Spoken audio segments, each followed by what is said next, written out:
राघवला मध्यरात्री भेटलेली चिमुरडी काही खरी नव्हती, तर ती विक्रोळीतल्या 50 वर्षांपूर्वीच्या आगीत मृत्यू पावलेली आत्मा होती. त्या रात्रीनंतर राघव कधीही रात्री अपरात्री शतपावलीसाठी गेलाच नाही. ऐकूयात विक्रोळीतल्या राघवचा हा सत्य अनुभव. राघव विक्रोळीला राजपुरी अपार्टमेंटमध्ये राहणारा एक मध्यमवर्गीय तरुण होता. सकाळपासून संध्याकाळपर्यंत ऑफिसमध्ये राबून रात्री जेवल्यानंतर चालण्यासाठी दररोज बाहेर पडत असायचा. त्याच्या बिल्डिंगपासून ईस्टर्न एक्सप्रेस हायवे तसा फार दूर नव्हता. अगदी 10 मिनिटे चालत तो हायवेपर्यंत पोहोचायचा आणि नंतर माघारी घराकडे परतायचा. पण त्या रात्री तो ऑफिसवरून घरी उशिरा परतला. रात्रीचे 10 वाजता तो घरी आला. जेवून घेईपर्यंत रात्रीचे 11:30 झाले होते. फार उशीरही झाला होता. पण दुसऱ्या दिवशी त्याला सुट्टी होती, म्हणून लहान भावाला सोबत घेऊन तो शतपावली करायला निघाला. दोघे भाऊ हसत खेळत हायवेकडे आले.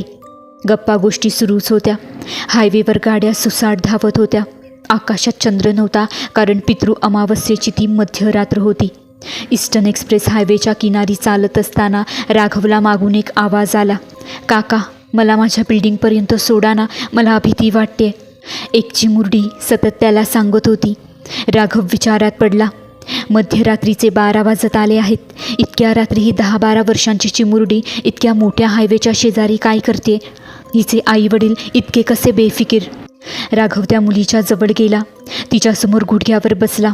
तिचे हात पकडून तिला म्हणाला, बेटा, इतक्या रात्री इथे काय करतेस? आई बाबा कुठे आहेत तुझे? चिमुरडी त्याच्या या प्रश्नांना काहीच उत्तर देत नव्हती. ती सतत एकच वाक्य पुनरुच्चारित होती की काका, मला माझ्या बिल्डिंगपर्यंत सोडा ना, मला भीती वाटते. राघव क्षणभर विचारात पडला. इतक्या रात्री ही चिमुरडी जाणार कुठे? त्यामुळे राघवने तिला तिच्या घरी सोडण्याचं ठरवलं. राघवने त्या मुलीला तिच्या बिल्डिंगचं नाव विचारलं. ती म्हणाली, राजहंस अपार्टमेंट. हे नाव ऐकून त्याला नवलच वाटलं, कारण राघव अगदी जन्मापासून त्या एरियामध्ये राहत होता आणि तिथे या नावाची कोणतीच बिल्डिंग नव्हती. तरी बहुधा असेल, आपल्या नजरेस कधी आली नसेल, या विचारात तो चिमुरडीच्या सोबत निघाला. चिमुरडी त्या दोन्ही भावांना सोबत घेऊन चालत होती, पण तोंडातून एकही शब्द काढत नव्हती. मगाशी रडक्या अवस्थेत असणारी चिमुरडी आता शांत दिसत आहे. चेहऱ्यावर भावच नाहीत. पाहता पाहता रहिवाशी वस्ती संपून गेली. सगळ्या बिल्डिंग, सगळे अपार्टमेंट संपून गेले. गेल्या 20 मिनिटांपासून ते चालत होते. शेवटी एका जागेवर येऊन ती चिमुरडी थांबली. ज्या ठिकाणी ते तिघं थांबले तिथे आजूबाजूला कोणतीच मानवी वस्ती नव्हती. राघवने त्या चिमुरडीला विचारलं, बाळा, नक्की कुठे राहतेस तू? ते विचारताच राघवचे लक्ष त्या मुलीच्या पायाकडे गेलं. मुलीचे पाय उलटे होते. तिच्या चेहऱ्यावर हळूहळू भाजलेल्या जखमा दिसू लागल्या. ती मुलगी दूरच समोरच्या दिशेने हात दाखवत होती, जे पाहून त्या दोन्ही भावांच्या पायाखालची जमीनच सरकली, कारण तिथे स्मशानभूमी होती. त्या चिमुरडीच्या चेहऱ्यावरच्या जखमा वाढत चालल्या होत्या, जणू ती काही आत्ताच भाजली आहे किंवा मोठ्या विस्फोटातून काढलेला मृतदेहच जणू. दोघे भाऊ कसलाही विचार न करता हायवेच्या दिशेने पळू लागले.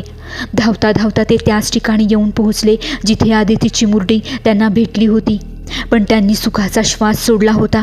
ते त्या ठिकाणाहून घराकडे परत जाण्यास निघाले, तर परत राघवच्या कानावर त्या चिमुरडीचा आवाज पडला.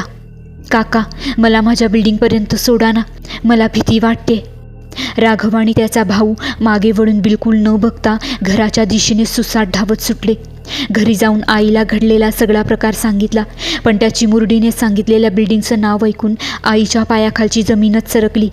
आई त्या दोघांना म्हणाली, राजहंस अपार्टमेंट, ही बिल्डिंग तर काही 50 वर्षांपूर्वी आपल्या विक्रोळीत होती. दुर्घटना म्हणजे ह्या बिल्डिंगला भीषण आग लागली होती. ही आग इतकी प्रखर की बिल्डिंगमध्ये राहणारे सगळेजण यात मरून गेले. ज्या ठिकाणी आता स्मशानभूमी आहे तिथेच आधी ही बिल्डिंग होती. आईचं ते बोलणं ऐकताच दोघे भाऊ भीतीने अक्षरशः वेडे झाले. त्या रात्रीनंतर राघव कधीच शतपावलीसाठी रात्रीच्या वेळी घराबाहेर पडला नाही.